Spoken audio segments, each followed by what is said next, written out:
Go ahead. Hey, Shen. Is the president confident that this ceasefire will hold? And if so, can you explain a bit why? Did he receive any kinds of assurances from Prime Minister Netanyahu? Well, we have strong assurances. Sorry, I don't know why that was a hard word. Let me try again. We have strong assurances from the relevant parties that they are committed to the ceasefire.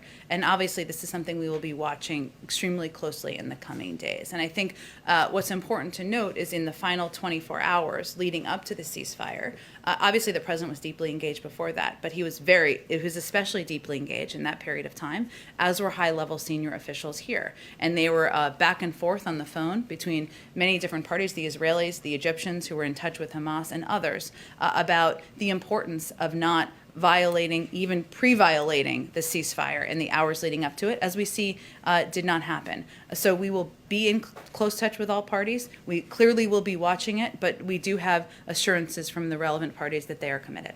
And yesterday, before this was announced, you said you expected Israel to start winding down their operations because they had achieved significant military objectives. So how much of the timing of this do you think is because of the president's diplomatic approach?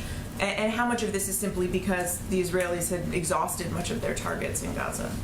Well, I think what's, again, important to remember is to point back to how these conflicts have worked in the past. And we have seen these conflicts last for weeks and weeks, many, many more lives lost. Now, we certainly know there were lives lost in this 11-day conflict. Everyone is a tragedy. But certainly, because of the president's deep engagement, his long relationships, the fact that he set a clear objective from the beginning that we were going to put out the noise and focus on our strategy of deep, intensive, quiet diplomacy, have conversations, not call out our partners and allies, and do our engagements through one-on-one conversations. We certainly think that had an impact. Now, of course, we also were watching closely and we're in touch with them closely about their military successes, and certainly that was a factor, but a part of the discussion as well. And sort of How much credit does President Biden think he deserves for this ceasefire that was negotiated by the president of Egypt?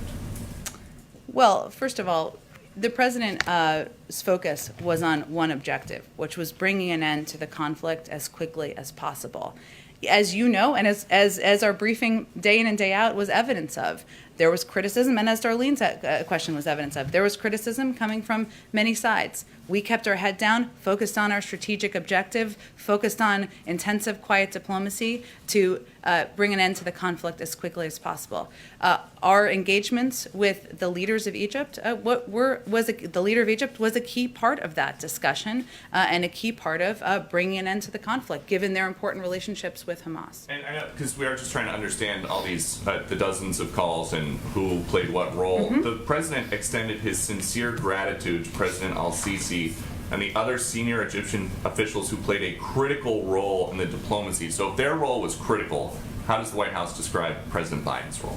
Well, again, Peter, I think what I can do here, what the president was conveying is that this was an effort, much of it coordinated by the United States, much of which he was involved in personally, engagements on the phone, engagements with his team, a commitment and a driving desire to keep the strategy aligned with what we knew would help bring an end to the conflict as quickly as possible. He's also someone who wants to give credit where credit is due, and that includes the role the Egyptians played and the role many countries in the region played in working to bring an end to the conflict. And then quickly, and also his team. I mean, he called out Secretary of State Tony Blinken. He called out his National Security Advisor, and also our UN Ambassador, Linda Thomas Greenfield, who played an important role here as well.